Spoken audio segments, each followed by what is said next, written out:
Welcome to S9 TV. ముందుగా headlines చూద్దాం.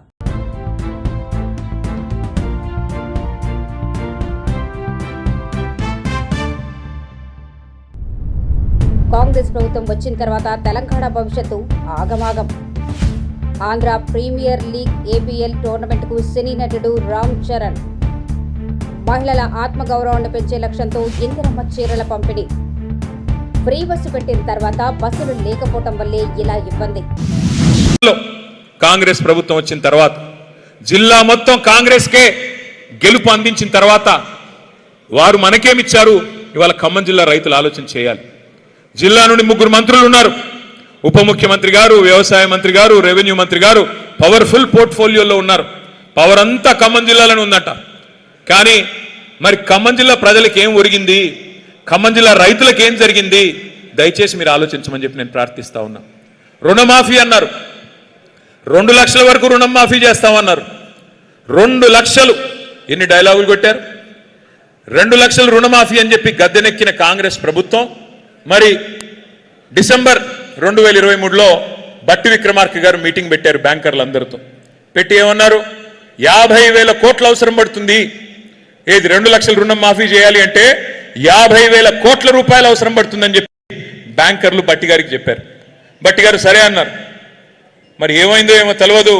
December పోయింది, క్యాలెండర్ మారింది, జనవరి వచ్చింది. జనవరిలో ముఖ్యమంత్రి గారి ప్రకటన 40,000 కోట్లు చాలు రుణమాఫీకి, 2 లక్షల రుణమాఫీకి. 10,000 ఎగిరిపోయింది, ఎవడు తిన్నాడో తెలియదు. 10,000 ఎగిరిపోయింది, 40,000 కోట్లు చాలు, మేము ఒక్క సంవత్సరం కడుపు కట్టుకుంటే ఆ 40,000 కోట్లు ఎడమ చేత్తో ఇచ్చేస్తా అని ముఖ్యమంత్రి గారు మాట్లాడిన మాట మేము నిజమేనేమో అనుకున్నాం. మరి 40,000 మాయమైంది. మళ్ళీ క్యాబినెట్ మీటింగ్ కాడికి పోయేసరికి 31,000 కోట్లు సరిపోతాయన్నారు. 31,000 కోట్లు సరిపోతాయన్నారు. ఓహో, ఆ 9,000 కోట్లు ఎక్కడ పోయిందంటే ఎవరికి తెలియదు. 9,000 కోట్లు మాయమైపోయింది. క్యాబినెట్ నుంచి అసెంబ్లీకి వచ్చే లోపల అసెంబ్లీలో బడ్జెట్ పెట్టే దానిలో 26,000 కోట్లు అని పెట్టారు. అక్కడ మళ్ళీ ఒక 5,000 కోట్లు మాయమైంది. ఎక్కడ మొదలైంది? 50,000 కోట్ల కాడ మొదలైంది రుణమాఫీ కథ. అక్కడి నుంచి ముఖ్యమంత్రి గారి దగ్గరికి వచ్చేసరికి 40,000 కోట్లు అన్నాడు. ఎడమ చేతితో ఇచ్చేస్తా, ఒక్క సంవత్సరం కడుపు కట్టుకుంటే చాలన్నాడు. తర్వాత మళ్ళీ క్యాబినెట్ కాడికి వచ్చేసరికి 31,000 కోట్లు. అసెంబ్లీకి వచ్చేసరికి బడ్జెట్ సమావేశాలకు వచ్చే వరకు 26,000 కోట్లు. అక్కడి నుంచి చివరికి ఎక్కడ ఆగిందయ్యా అంటే ఈ మధ్యన నొక్కి నొక్కి చెప్తున్నారు తుమ్మల గారు, 20,000 కోట్లు ఇచ్చాం. అయ్యా నేను అడుగుతా ఉన్నా, 50,000 కోట్లు అని చెప్పింది మీరే, 50,000 కోట్లు అవసరం పడుతుందని చెప్పింది డిసెంబర్ 23లో మీరే.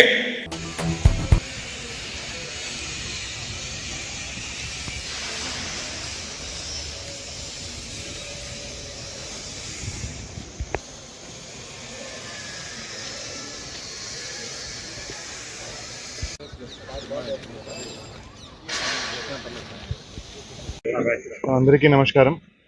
సో మంగళగిరి కాన్స్టిట్యుయెన్సీలో నవలూరులో క్రికెట్ స్టేడియంలో next 7 days Andhra premier league అనే ఒక టోర్నమెంట్ ఉంది. దానికి కట్టుదిట్టమైన సెక్యూరిటీ బందోబస్తు అంతా ఏర్పాటు చేయడం జరుగుతూ ఉంది. ఆల్మోస్ట్ 400 మందితో దానికి సెక్యూరిటీ ఏర్పాట్లు చేయబోతున్నాము. దాంట్లో అప్రాక్సిమేట్లీ 10,000-15,000 దాకా స్పెక్టేటర్స్ వచ్చే అవకాశం ఉంది.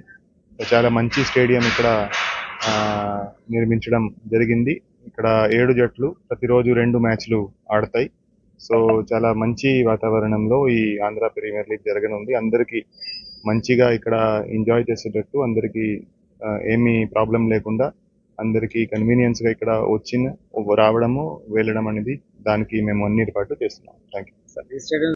సో మొత్తం అరౌండ్ 400 పోలీస్ సిబ్బందితో మేము బందోబస్తు ఏర్పాటు చేస్తున్నాము. దాంతోపాటు కొంతమంది టీమ్ సెక్యూరిటీ వాళ్ళు, బౌన్సర్స్, ప్రైవేట్ సెక్యూరిటీ వాళ్ళు కూడా ఉంటారు. సో అందరికీ ఏమీ ఇబ్బంది కలగకుండా పార్కింగ్ అరేంజ్మెంట్స్, క్రౌడ్ మేనేజ్మెంట్ అంతా కూడా మేము అన్ని ప్రాపర్ అరేంజ్మెంట్స్ చేస్తున్నాం. భూదేవి లాంటి ఆ సహనం మనకు తెలుసు, కానీ ఈ ప్రభుత్వం కూడా ఒక మహిళలాగా ఆలోచించి మొట్టమొదటిసారి ఇది మీరు గమనించాల్సిన అవసరం ఉంది. ప్రభుత్వాలు ఎప్పుడూ మగవాళ్ళు లీడ్ చేయడం, మగవాళ్ళు లాగా ఆలోచించడం మనం చూస్తూనే ఉన్నాం. తెలంగాణ ప్రభుత్వం ముఖ్యమంత్రి వర్యులు రేవంత్ రెడ్డి గారి ఆధ్వర్యంలో ఒక మహిళలాగా ఆలోచించి మహిళల్ని గౌరవించడానికి, తెలంగాణ ఆడబిడ్డల్ని వాళ్ళ ఆత్మగౌరవం కోసమని వేలాది లక్షలాది చీరల్ని మొత్తం రాష్ట్రంలో ఇవ్వడం జరుగుతుంది. అవి కూడా ఏదో ముందరించినట్టు చీరలు కావు. మీరు గర్వంగా వాటిని కట్టుకుని తెలంగాణ ఆత్మ గౌరవం, ఇది మా గౌరవం, ఇది మా అన్నెచ్చిన చీర అని గౌరవంగా కట్టుకోగలిగిన అంత మంచి చీర. ఆ డిజైన్స్ కూడా ఎంతో ఆలోచించి మనకి నచ్చేటట్టు, అలాగే మోడర్న్గా అందరూ కట్టుకున్నప్పుడు చూడటానికి కూడా కలర్స్ బాగుండేటట్టు ఆలోచించి చేయడం జరిగింది. ఇందాక డీసీ గారు చెప్పినట్టు 35,000 చీరలు అమీర్పేట్ కోసం మాత్రమే, సర్కిల్ కోసం మాత్రమే ఇవ్వడం జరిగింది. 35,000. అది కూడా ఎస్హెచ్జీస్కి, ఆర్పీస్కి, వైట్ రేషన్ కార్డు. కాబట్టి చీరలు పుష్కలంగా ఉన్నాయి, అందరికీ చేరుతాయి. అక్కలకి, అమ్మలకి, అలాగే ఇంట్లో మీ అమ్మకి, మీ అమ్మగారికి, మీ అత్తగారికి అందరికీ వచ్చేటట్టు చీరలు ఉన్నాయి. ఎవరికి కూడా లేకుండా ఉండే క్వశ్చన్ లేదు. ఒకటే ఏమిటంటే మనం దీన్ని డిజిటల్ చేసాం, అంటే యాప్లో మన పేరు వేసుకోవాలి, ఎవరు వస్తున్నారు, వాళ్ళ డెసిగ్నేషన్ ఏంటి, అదంతా. ఇందాక డీసీ గారు అలాగే డిపిఓ మాలతి గారు చెప్పినట్టు దీనికి కొంచెం సమయం పట్టచ్చు, కానీ ఈ చీరలు మీవే అమ్మ, మీకు చెందాల్సినవే.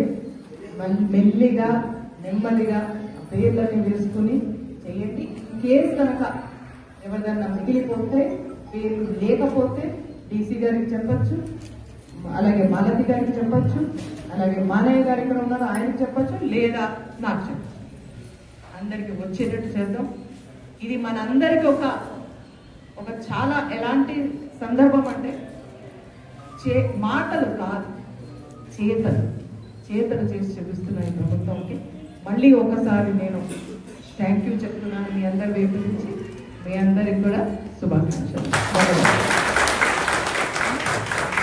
టీచర్స్ వాయిస్ నుంచి మేము వస్తున్నాం సార్. మా టీచర్స్ మేము అక్కడ 7 మెంబర్స్ లేడీ టీచర్లను పనిచేస్తున్నాము. ఈ ఫ్రీ బస్ అయినప్పటి నుంచి మేము చాలా ప్రాబ్లమ్స్ని ఫేస్ చేస్తున్నాము. వచ్చే టైమింగ్స్ లోపల 4:30కి ఒక బస్సు వస్తుంది సార్, 4:45కి. దాంట్లో 100 మెంబర్స్ దాకా ఉంటారు. స్టాండింగ్ అసలు నిలబడలేము. మార్నింగ్ మళ్ళీ 7:30కి వెళ్తున్నాము. ఆ బస్సు పెళ్లి కూడా మేము 45 మినిట్స్ స్కూల్లో వెయిట్ చేస్తున్నాము. 25 మెంబర్స్ వరకు చాలా కష్టాలు అనుభవిస్తున్నాము. అండి దెబ్బలు చాలా మందికి దెబ్బలు దాంట్లో ఒక 4-5 మెంబర్స్ ఉన్నారు. మొత్తం ఎంతమంది జీప్లో వచ్చేసి 10 మెంబర్స్ ఉన్నామండి. 10-12 మెంబర్స్ మొత్తం గవర్నమెంట్ ఎంప్లాయీస్. రోజు జీప్లో వెళ్ళి పరిశాన్ అవుతున్నాం. మేమైతే ప్రతిరోజు అసలు 8కి ఒక బస్సు వేయాలి. ఆ టైంలో బస్సు వేస్తలేదు, ఏమి వేస్తలేదు. అందులో అందరు టీచర్సే ఉన్నారు జీప్లో. మెంబర్స్ అండి. అసలు మేము ఎన్నిసార్లు 8 o'clock ఒక బస్సు వేయండి, సపరేట్గా మాకు ఒక 4కి ఒక బస్సు వేయండి అంటే కనీసము ఎవరు కూడా డిపో వాళ్ళు పట్టించుకుంటలేరు, ఎవరు కూడా పట్టించుకుంటలేరు. మాకేంటంటే విన్నవించుకున్నాం, మాకు బస్సులు వేస్తలేదు, ఏమి వేస్తలేదు. చాలా ఇబ్బంది పడుతున్నాం. అమరాబాద్ సైడ్ జాబ్ చేయడానికి సార్. టీచర్ అండి, టీచర్లు 10-15 మెంబర్స్ ఉన్నాం సార్. అందులో మాకు స్పెషల్గా ఒకటి మార్నింగ్ 8 o'clock సార్. అదేవిధంగా ఇంతటితో వార్తలు సమాప్తం. మరిన్ని అప్డేట్స్ కోసం చూస్తూనే ఉండండి S9 టీవీ న్యూస్.